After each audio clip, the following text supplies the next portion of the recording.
WhatsApp internet Sampurasun balik di jeung urang di channel Sunda Mecak. Alhamdulillah Sunda Mecak geus nyampe hampir 700 subscribernya. Jadi bantu terus Sunda Mecak mencapai 1000 subscriber. Nah di adat Sunda loba gitu adat anu can urang ku urang apal gitu. Nah ngadu domba jeung ngadu bagong teh sok dirayakeun pas dina acara paleresan. Paleresan nyaeta acara syukuran panen gitu nya, lamun di lembur urang masih aya keneh syukuran panen paleresan gara itu sok ngayakeun ngadu bagong jeung ngadu domba gitu. Nah nu dibahas ayeuna nyaeta sejarah ngadu domba gitu. Sejarah ngadu domba teh di mana asalna, di mana muasalna gitu.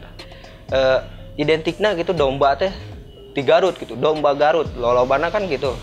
Nah kumaha sejarahna kurang enak bakal dijelaskan gitu. Cekidot.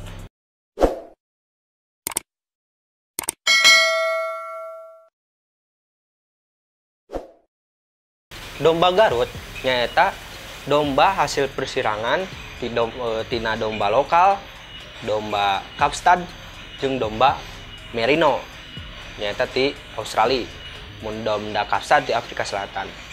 Nah domba-domba ieu tadina teh domba liar anu diburu terus dijadikan domba lokal gitu. Namun domba Merino dibawa ku Belanda ke Indonesia. Namun domba Kapstad di Afrika Selatan teh dibawa ku pedagang Arab pada abad ke-19. Hewan ieu atau domba Garut ieu teh termasuk kanu hewan tropis anu bersifat profilis nyaeta anu bisa beranak lebih dari 2 ekor dalam satu siklus kelahiran. Tina satahun teh bisa domba Garut teh tina satahun teh bisa ngalahirkeun 2 kali gitu. Tina satahun teh jadi bisa 2 kali ngalahirkeun domba Garut teh. Ukuran tina domba Garut teh gede-gede, tina beratna teh hampir rata-rata teh tina 60 sampai kanu 80 kg. Aya oge nu nyampe sakintal 100 kg gitu nya. Tah lamun domba betinana, domba bikangna teh paling kanu ukuran 30 kilo sampai kanu 50 kilo. Populasi domba Garut tersebar di Indonesia, khususnya di daerah Garut, Majalengka, Sumedang, Tasikmalaya, Purwakarta, Indramayu, Sukabumi, Bandung, jeung nu lainna. Nah lamun ditelaah bentuk tanduk tina domba Garut ieu teh aya 4 macem. Anu kahiji bentuk tandukna aya gayor, golong tambang, leang, jeung ngabendo. Eta aya 4. Peternak lamun tandukna hayang hidung mengkilap, peternak domba Garut teh biasana sok ngeleskeun minyak kemiri atau minyak kelapa ngarenya. Jadi beh si tandukna teh beh hitam mengkilap. Ciri lain tina domba Garut nyaeta tina celina anu berbentuk nanti rumpung atau ngadaun hiris. Jeung buntutna ngabuntut berit atau ngabuntut bagong. Hewan domba ieu deket pisan jeung manusia dina kehidupan sehari-hari. Kusabab loba manfaatna, bisa taina bisa dijadikan pupuk organik, dagingna bisa dijadikan daging gitu dahareun, jeung sampai kanu seni atau tradisi anu disebut adu ketangkasan domba Garut anu diayakeun di arena. Adu ketangkasan domba Garut ieu teh menjadi daya tarik wisatawan anu datang ke Garut gitu, karena bisa dipertontonkan untuk menghibur masyarakat setempat atau masyarakat dari luar pun bisa menikmati menonton adu ketangkasan seni tradisi adu domba ieu. Asal muasal adu ketangkasan adu domba Garut ieu teh dimulai ti abad ke-18 anu keur Bupati Garut na teh dipimpin ku Suryakanta Legawa tahun 1815 sampai 1829. Nah awalnya teh menurut info cek sesepuh cikal bakal adu ketangkasan domba Garut ieu nyaeta awalna ti domba milik Bupati Suryakanta Legawa ieu anu arana Sitoblo. Nah Sitoblo ieu teh hasil perkawinan domba jantan anu arana si Dewa jeung domba anu arana Silenjang. Silenjang ieu teh babaturana Suryakanta Legawa anu masih satu perguruan. Disebutkan domba ketangkasan atau domba tangkas itu kusabab dipadukan jeung kesenian pencak silat. Jadi diarankeun seni ketangkasan adu domba. Saenggeus berdirinya HPDKI ngaran adu domba dieuweuhkeun kusabab adu identik jeung judi.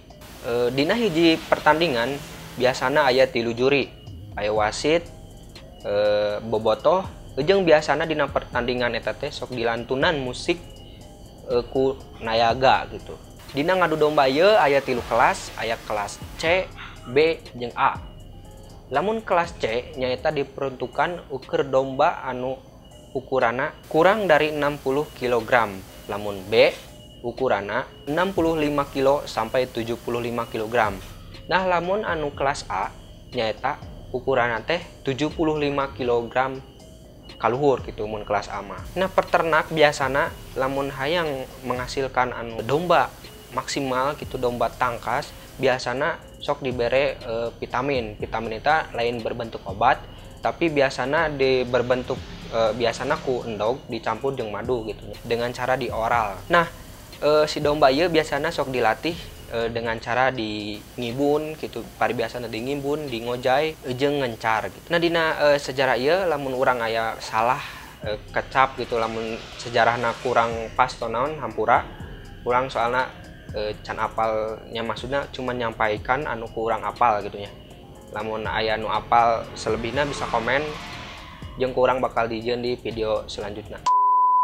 Nah, domba-domba ieu oge kudu dijaga tina kebersihanna, ambeh terjauh tina penyakit kulit. Jeung deui lamun dina saminggu sakali sok dipotongan kukuna beh eueuh bakteri nu tina kuku. Selain tina kebersihan domba, tina kebersihan kandang, manajemen kandang oge perlu dijaga gitu, dikondisikan biar selalu bersih dan nyaman dombana oge gitu. Dina pakan oge kudu teratur, dina pemberian makan pagi sore nate kudu teratur gitu.